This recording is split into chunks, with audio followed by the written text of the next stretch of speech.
And thank you so much for joining in. Thank you. Dr. Judy here, Dr. Judy WTF, What the Freud? What the Freud are we doing in a narcissistic relationship? What the Freud are we doing repeating narcissistic relationships?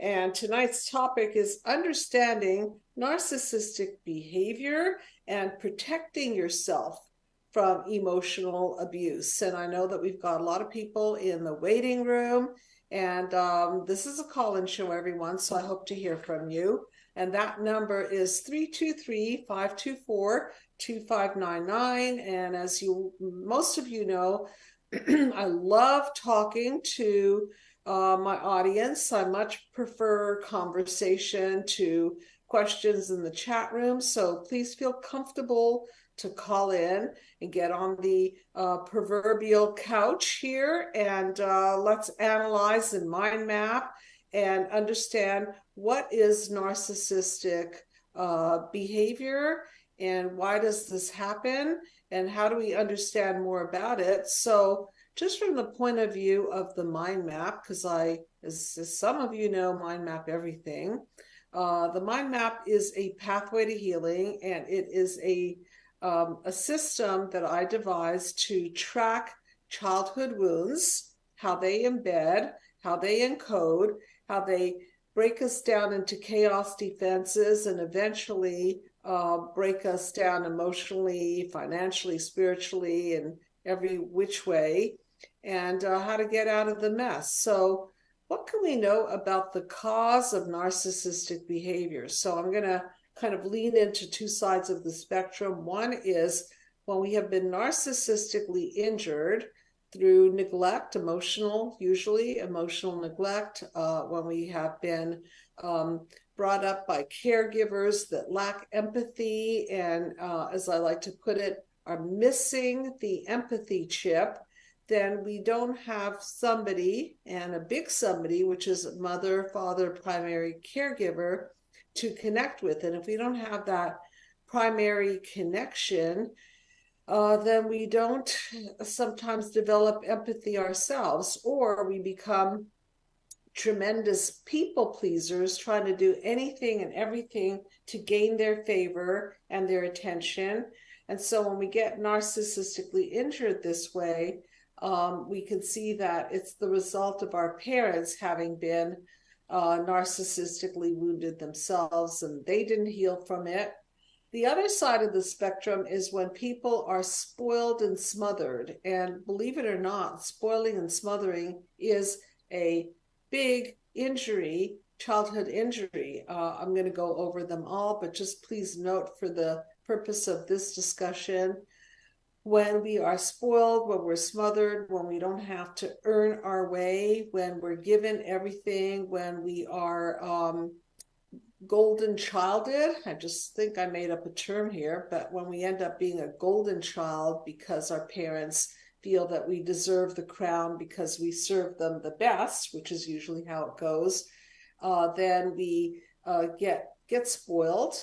And we, instead of developing our inner core and our sense of self and being, we develop our services for our narcissistic parents. And so we become good little slaves, good little doers. And as a result of that, we get injured also. So remember, when we're emotionally deprived or when we're spoiled and smothered, those two ends of the spectrum can cause this kind of a narcissistic behavior. So I want you to understand that narcissistic behavior is born out of an injury and then has repercussions on the next generation, and it reverberates into other relationships, primarily significant relationships, marriages, lovers,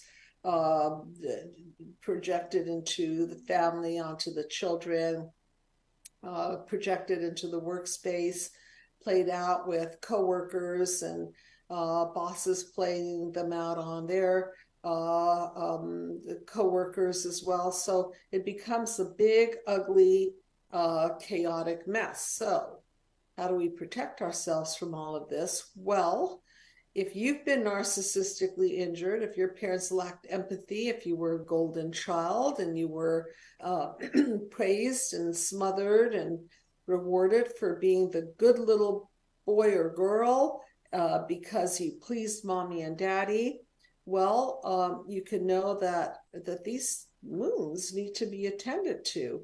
And how better attending to them than to go to the inception, to go to the cause. We can't just manipulate behaviors or cognitions or medicate them. These things are band-aid solutions.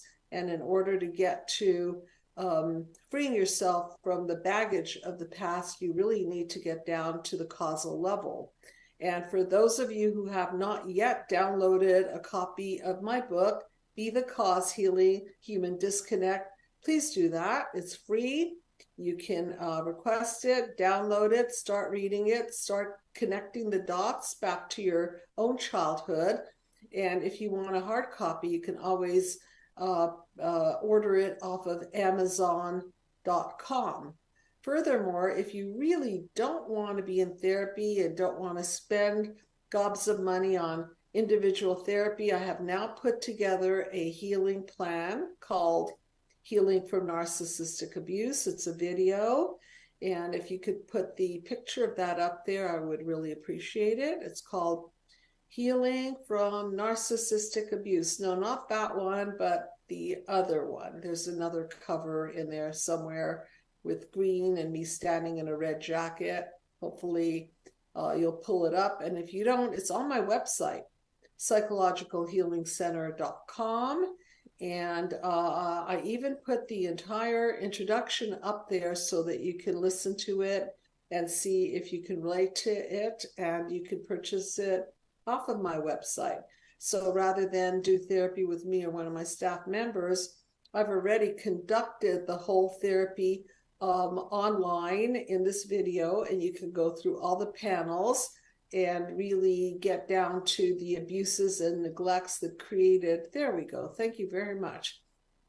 Be the Cause Mind Map Journey video series, Healing from Narcissistic Abuse. I put my blood, sweat, and tears into this one. I'm very happy with it. I had to abort some of the previous ones because they just weren't good enough for my my taste and my discerning eye for delivering the material in a really impactful way. And I think that this really does the job of delivering it simply and cleanly and easily. It comes with the book, the PDF, of course, because this is all downloads that you get. It comes with the journal and a lot of other important attachments. Plus, it also features 2 case studies in there so that you can listen to how therapy is conducted, and I hopefully identify with some of the people that are the actors that play patients in the video. So getting back to how to identify narcissistic behavior so that you can protect yourself from it. Well, I think many of you have experienced narcissistic behavior and what it feels like when you're subject to it. And I'll just run down in no particular order some of the narcissistic behaviors that I've spoken about in the past, that I've noticed in my own life, that people call me about, and so on and so forth. And hopefully we can identify some of the narcissistic behavior in your life, the people that you choose, and also in yourself, because we are not immune to being narcissistically injured, of course, and then express some of the narcissism in our own approach to life. So we've got to look at it from a kind of like 2 sides of the coin. What it is like to experience narcissistic behavior on us, and what is it that we're putting out there that's narcissistic that we need to stop doing immediately so that we don't create disconnects from other people. So let's start here. We all know that narcissists lack empathy, right? You know that. We all know that narcissists like to demean, they like to devalue, they like to destroy, and ultimately they like to discard. Many of us know that there are different varieties of narcissists. There's the covert narcissist, which is more of a hidden narcissist. They're great chameleons. They come off as sweet and mild and meek and victim-like, and they really don't appear narcissistic at all. It's just that when they get you and they get control over you, they start flipping the system, and instead of being partners like they come off to be, they start manipulating and controlling and and lying and cheating, and maybe find out that they have double lives, and it becomes kind of more of a shock and a surprise, whereas the overt narcissist is more blatant, so you'll see it coming. So in one case you don't see it coming, and in the other case you already see it. They're huffing, they're puffing, maybe they're overtly bragging about how great they are. You could see the signs by seeing how they overvalue themselves and devalue others, and it's just easier to spot. So if you're coming out of a relationship with an overt narcissist, you're probably not that surprised that things went south. If you're coming out of a relationship with a covert narcissist, you're probably scratching your head thinking, what happened? I thought she was a wonderful woman. I thought she was an honorable, upfront person. What happened? I thought that he was loyal and dedicated to me. And I think sometimes the covert narcissist creates more chaos and emotional injury because it's kind of like that surprise attack. So I think some of you are familiar with this, but let's see what it feels like to be under the thumb of a narcissist, especially when you are a people pleaser, or when you don't think like that, or when you expose your vulnerabilities. Instead of your vulnerabilities being protected, they're taken advantage of. So maybe we have somebody that wants to call in and share about their story of how they got entrapped in a narcissistic relationship, what their expectations were, how they behaved, what ended up happening, whether the person was overt or covert. Please feel free to call in 323-524-2599. So let's go through some of the traits of narcissists. So narcissists are known to be quite shallow because they don't like to really expose their emotions, and some of them don't have very deep emotions to begin with because they're not connected. They're not emotionally connected. So instead of love and intimacy, they're really playing a different game of life. So you can recognize their behavior by seeing what their reward is and what it is that they like to avoid. So what they want to avoid is things like commitment. So let's talk about that for a minute, because that's a big subject. How do they avoid commitment? Well, it might be interesting to note that even though they may be in a committed relationship, they're not really showing you all that much commitment. Maybe they don't give you a lot of time. Maybe they don't give you a lot of affection. Maybe they're stingy with their money. So although they're committed and the marital vows are there and the contract is there, once you're in, it's like, like the Roach Motel, you can check in, but you can't check out. Okay. Or what is that? Hotel California, right? Check in, but you don't check out. So same here, as you've checked in, you're all nice and tight and committed to the relationship, and then you're in it and you look around and lo and behold, it's not all that emotionally juicy. It's not all that emotionally nourishing. As a matter of fact, many of you might feel lonely, even though you're not alone. And you're thinking, how come I feel so lonely here? I am in a relationship. However, my husband, my wife, my significant other does not really connect with my emotions and so forth. So therefore, I don't feel mirrored or attuned to. I don't feel like I have somebody who truly has my emotional back.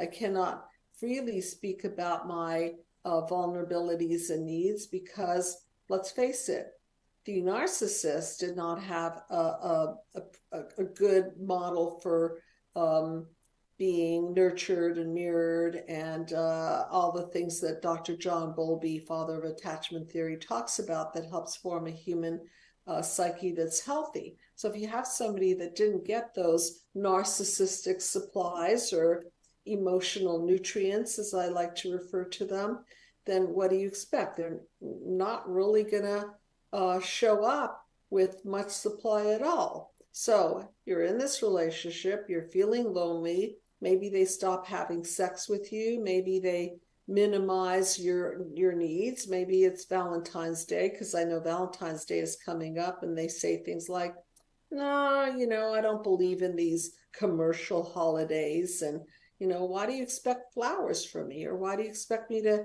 take you out? Oh, you're just a victim of society, and I'm not playing into that. So any excuse not to try very hard. So you could see there's a lack of commitment to really giving you a life that's connected and celebratory and fun and romantic and nourishing and connected.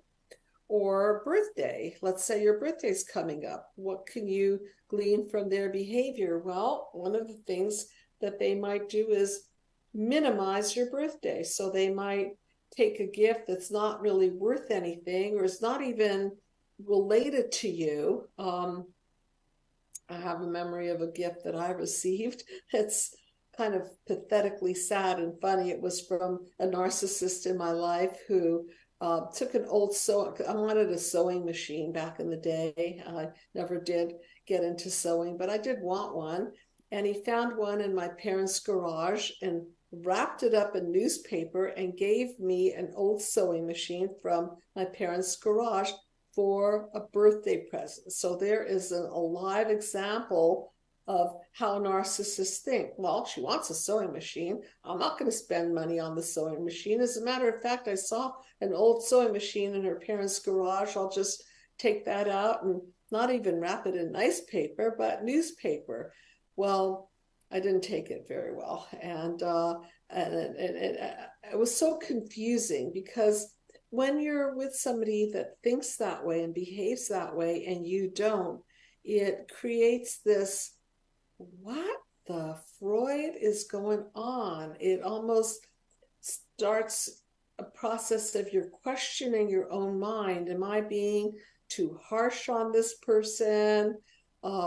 Should I be all that upset about it? Should I laugh it off? Well, this is where it gets confusing, because if you don't feel like you're worthy, if you feel that you're not deserving, if you have this level of low self-esteem that is part of your core beliefs like I'm not lovable, I'm not special, I'm never going to be number one, well, then these narcissistic quote gifts are a perfect match for your horrible core beliefs. And so that's why you stay, is because you don't think you deserve more, and they're just catering to you're not deserving very much at all. So here's what happens is once you start growing and evolving and you raise the bar for your life and you figure out that you do deserve more, and these horrible core beliefs are all core beliefs that were programmed by your family of origin, and you bought into them.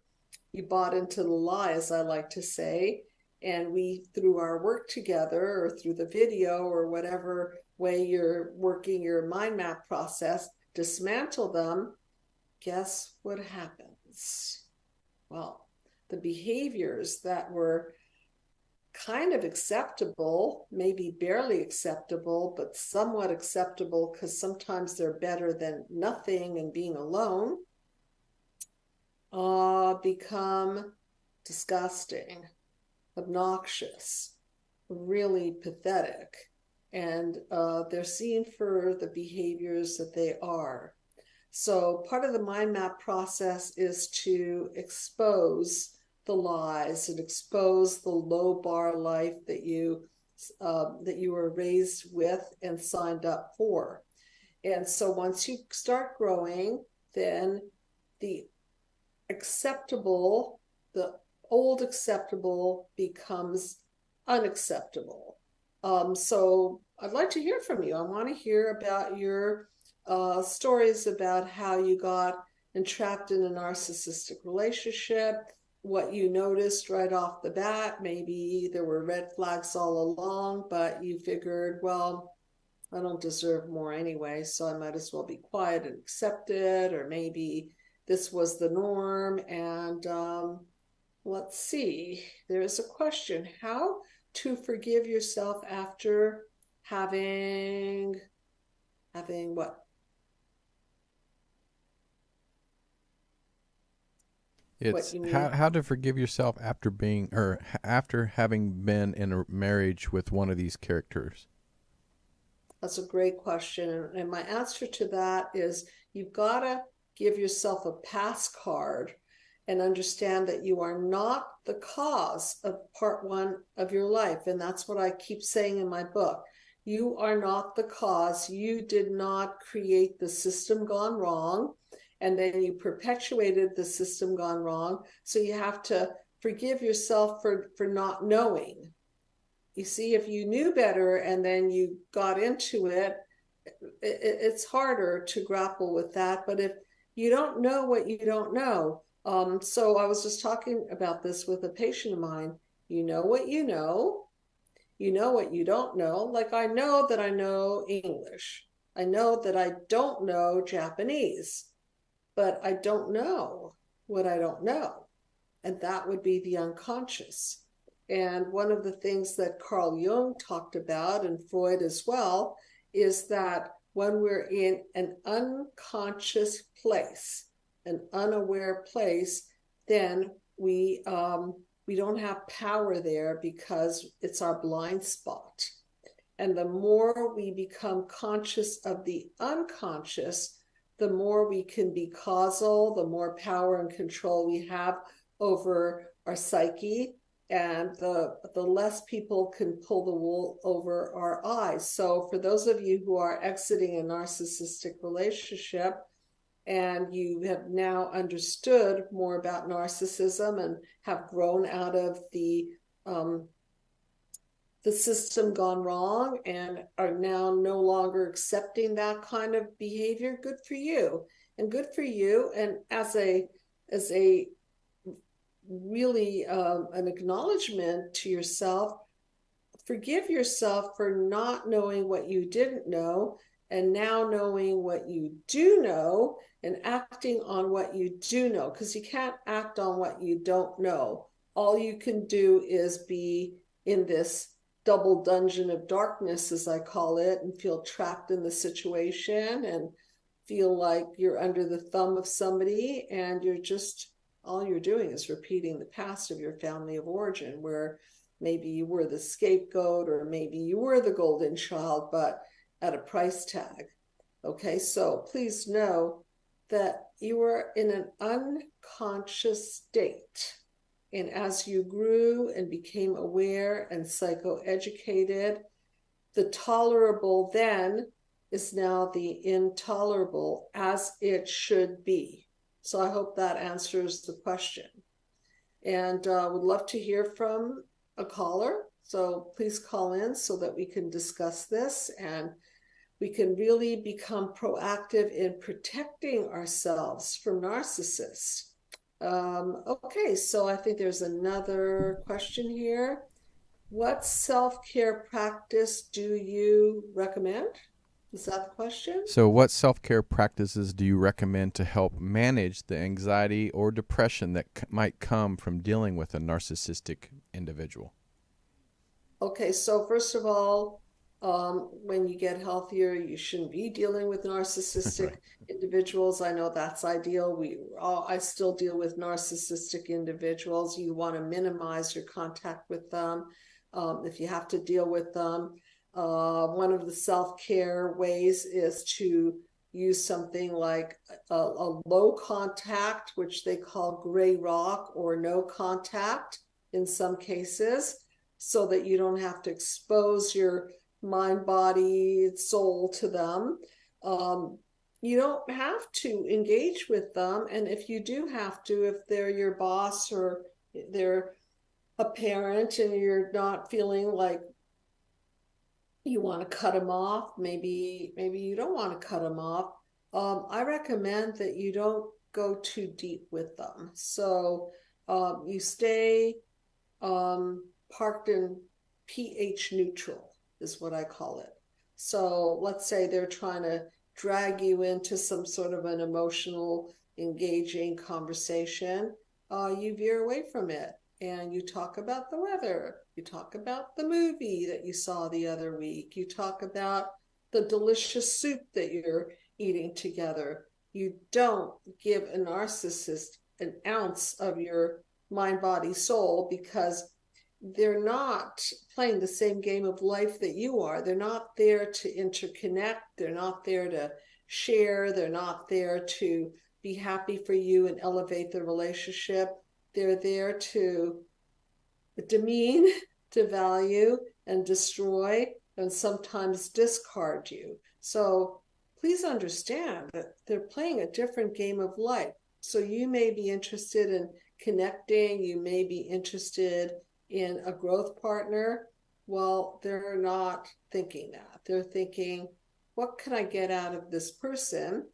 However, the covert initially will bait you and give you all these narcissistic supplies. So they may mirror you beautifully. They may say things like, your wish is my command, and what can I do for you?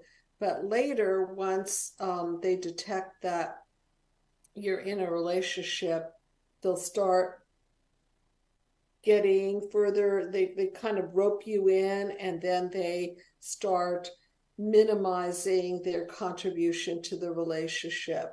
And they'll do things like future faking. Maybe some of you are familiar with future faking. Future faking is akin to fake promises. Honey, I love you so much. In the future, we will be married. In the future, I will help you with your finances. In what future? What signs do you have that there even is a future? And then when you ask them, well, are you intending to put a ring on it? So, well, yeah, let's live together for a while. Let's work on our issues. And this can drag out for a long, long time. So by the time you've dragged this out and you've developed a deeper sense of connection with this person, remember, they're not developing connection with you necessarily, but you're developing a connection with them, and then it's imbalanced because you're in the relationship, you're emotionally invested, and not so much on their part.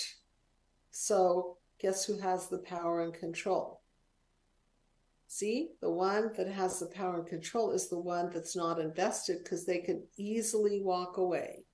And usually narcissists are either busy developing another relationship with their next source of narcissistic supply, or they buried themselves in their work and their habits and so on, and they're already so disconnected from you. So by the time you walk away, they don't care so much anyway. And, it really doesn't make a dent in their life. And so, because they're not really connected to how you feel, they will try to hurt you in any way possible, through your finances, through your children, They're known to try to get full custody in the court system. They're known to cheat you out of money that is mutual money. They're known to lie, cheat, manipulate, hurt, gather flying monkeys around themselves so that they can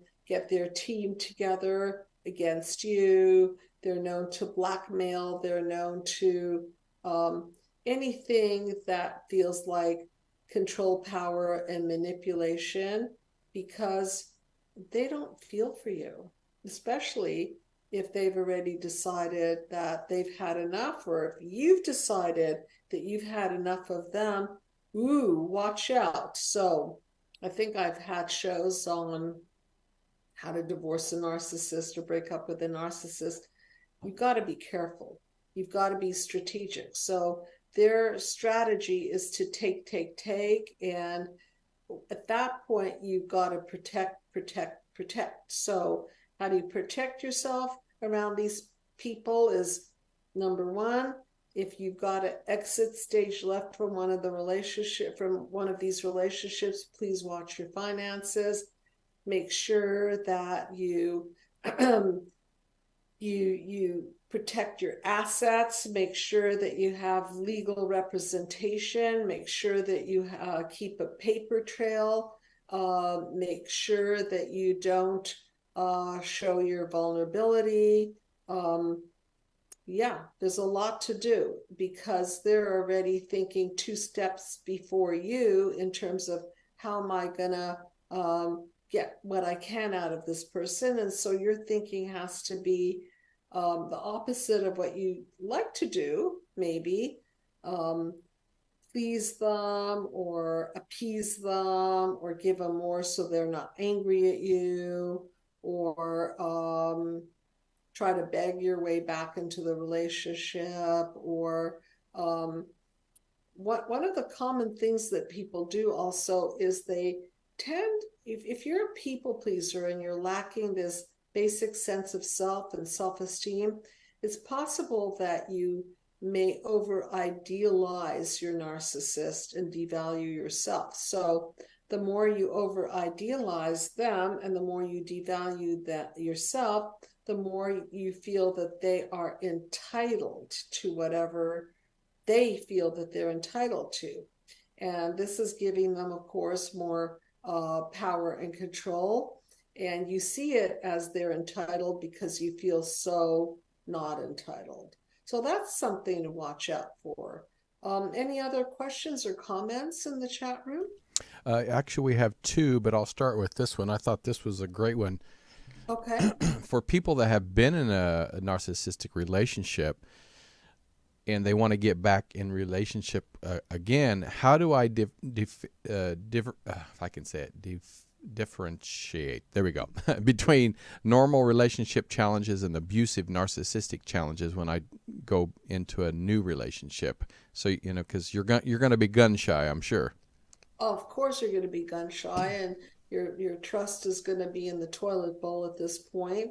And so the first thing that you have to do is really, I take this so seriously. Please heal yourself first. Make sure that you're not vulnerable. Make sure that you have healed your childhood wounds so that you're not susceptible to people pleasing. Make sure that you've dismantled these nasty core beliefs that you hold, core beliefs like I'm not good enough, I'll never be special, I'm not lovable, the list goes on. So you've got to do that work on yourself before you enter a relationship, because that's why I'm in business. Okay, I'd be doing something else if not for the what the Freud. The what the Freud is really an expression that I use to describe how people keep repeating things over and over. So they jump from one relationship to another. And I've talked about this before. I went from an overt narcissist to a covert, because the covert,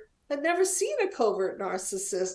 The most lovely, sweet, kind, your wish is my command. And what did I know? That he had a double life and was engaged to be married to somebody else as he was courting me. So I'm not just talking as a psychologist, I've experienced this. And so, good. Now I know more, and now I can help more, and now I can see more.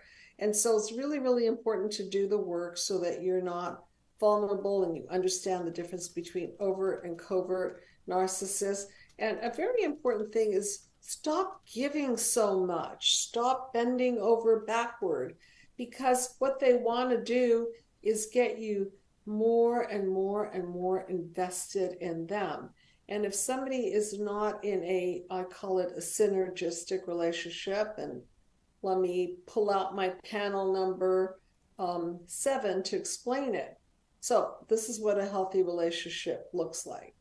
First of all, you can figure out if they're healthy by asking them similar questions to what I ask my patients.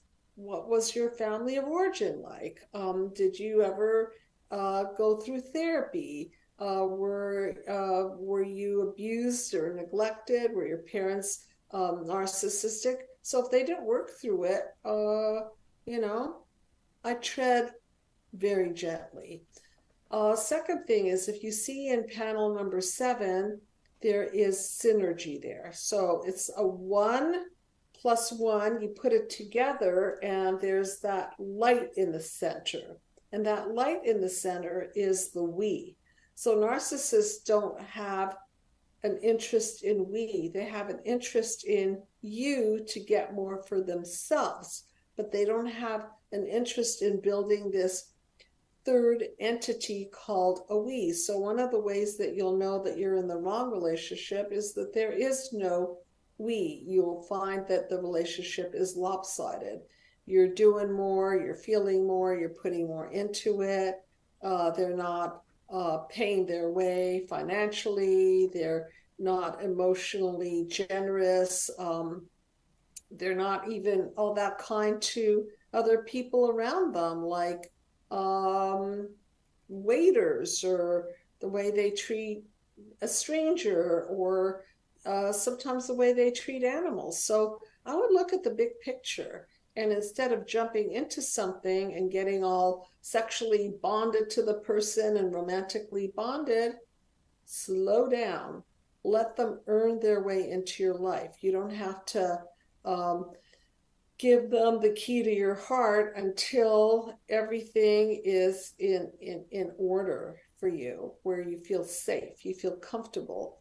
And I know that this may sound overboard to some people, but do your research on people. If you meet them online, Google them. If you're a little bit suspicious, trust your gut. If you think they may be okay, but you're not sure, listen, it's your life. If you want to hire a private investigator or figure out who they're hanging out with, you know how it goes, birds of a feather flock together. You want to know who are their friends. If, by the way, they're not introducing you to their significant family members, there's another red flag. Okay, so red flag, they isolate you. Red flag, they take more than they give. Red flag, they're using power and control and manipulation. Red flag, they come on very strong at the beginning, almost like too good to be true, and then they reel it back and breadcrumb you. Red flag, they future fake, and then there is no future. And then I have my pet peeve narcissistic statements that I've heard from several people. Blow off statements like whatever, or blow off statements like you're talking about something important to you, and they'll say, so anyway, with no acknowledgement of what you just said, no mirroring, no interest, no nothing, because they're not really interested in you. They're just interested in your you're being of service to them, or you're being of image to them. So there's always something in it for them about who you're being, whether it be you serving them or looking good for them, or representing them well for business purposes. But it's hardly ever about being interested in you and your well-being. And that brings me to choosing people who are growth partners. People who are growth partners are truly interested in your betterment. So they will give you feedback. If you're doing something that's hurting you, they will reflect that back without necessarily criticizing it, but just drawing it to your attention. It might be something as simple as, I noticed that I noticed that when you left this morning, and I've seen this often, you're just not eating breakfast. You're running out of the house and you're downing your coffee and you're running on empty. I'm concerned. I'm concerned because I noticed that you're not eating well. Or, hey, I noticed that there was a smell coming out of your mouth. Have you had your teeth checked recently? So it's not like, oh, you got bad breath. It's more like, I'm concerned. There's something not quite right. Please check it out. I care about you. Of course, I care about me too, because I don't want to have a partner with bad breath and bad teeth.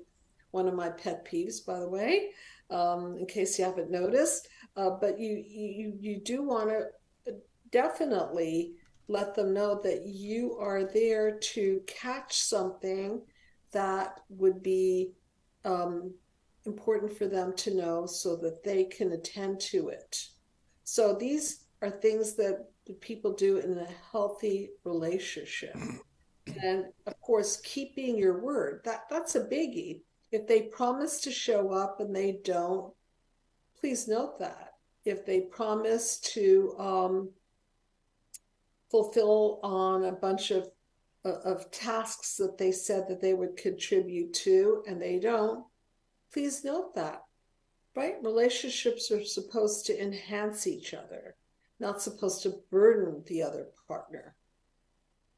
So I hope this answers a lot of questions for people, what behaviors to look out for, how to protect yourself, and mostly, please be conscious, do your work, don't minimize things, don't excuse their behavior, notice if they are able to. This is a big one. Self-reflect and self-correct. If a person is not able to own their own stuff, if they can't own it and say, yeah, my bad, I could see what you mean, I could see that this was not really great of me that I said that or did that, and in the future I'm going to pay attention to that, and in the future I'm going to work on my communication skills. If they're not doing that, then where's the growth? Where's the partnership? Where's the empathy? Where's the connection? Where's the betterment of the we? So narcissists are known not to take responsibility. They're blamers. You. Okay, so they will point fingers. They live in panel number 5, which is defense mechanisms. And the narcissistic defense, when you poke a narcissist, they get really angry. They may go into what is known as narcissistic rage. And when they're raging, it's meant to intimidate you so that you back off of them. But they're just like arrested developmentally delayed little children, and they're raging because they truly don't know how to communicate. They don't even want to communicate. They just want to shut you down and scare you and make you go away. So these are some of the signs of narcissists. They're like children, raging, tantruming children. And if they can't come to a point where they can take responsibility and communicate directly what their wishes and their wants are and their expectations are, this is truly not good relationship material. So again, I cannot emphasize enough how important it is for people to heal individually. So there's nothing that I can say or do to help people who are just jumping from, what's that called, from the pot to the frying pan or something like that, they will. They'll do a what the Freud because inside they're not healed, and so they'll just keep repeating. So stop doing that. Get some mind map therapy under your belt, and I specifically say mind map therapy because traditional therapy is not going to go to the cause of this one. Sitting there talking to a therapist for months and years and crying and complaining about your narcissistic relationship is not going to help grow you. You might feel relieved in the moment, but um, I'm not a fan of talk therapy that doesn't psychoeducate. I'm not a fan of talk therapy that doesn't get to the cause. I'm not a fan of talk therapy that gets you to keep going and going and going to therapy without any structure to it. And you can see that the mind map has a beginning, a middle, and an end. The first piece is how you were encoded with all of the psychoviruses, wounds of childhood. The next piece of the mind map is how to decode this and take the psychological poison out of you and process it. And the third piece is about paradigm shifting out of the mess and shifting your psycho perception so that you no longer play victim, you no longer live in the unconscious world, and that your psycho perceptual lens gets more conscious and clear, and you can see and predict, because this mind map is also meant to help you predict the future of your life and who you're signing up for. Because if you see the signs, you know the future. If you don't see the signs, you're walking around blind, and you'll sink. So I hope that answers a lot of questions. Are there any other questions in the chat room? You kind of answered a little bit of this, but there was a question on how can I effectively communicate and set boundaries with someone who displays narcissistic tendencies. But is setting boundaries at the beginning make any difference with a narcissist versus, I know if you set them, 6 months in, it's probably going to just send them into a rage. So is there a period that it's better to set boundaries? Okay, so here's my short answer to that. If you know that you're in a narcissistic relationship and it's early on, why are you there? Right. What do you need the headache for? Heal, pick somebody that you feel is going to be more of a partner, more of a growth partner. You don't need to be anybody's therapist. If they're truly steeped in their narcissistic personality disorder, they're not all that empathic or not empathic at all. And they are not willing to play the same game of life. Do you really want a partner that's going to power and control over you? Do you really want a partner who doesn't feel your pain? Do you really want a partner who's going to future fake you or cheat on you or emotionally abandon you or physically abandon you? Why are you even signing up for this? That's why I do these shows, so that you can understand who to partner up with and who to keep away from. And the only game in town, in my opinion, is a synergistic relationship. 1 + 1 is more than 2. And to have that happen, the one that you are has to be in good enough shape.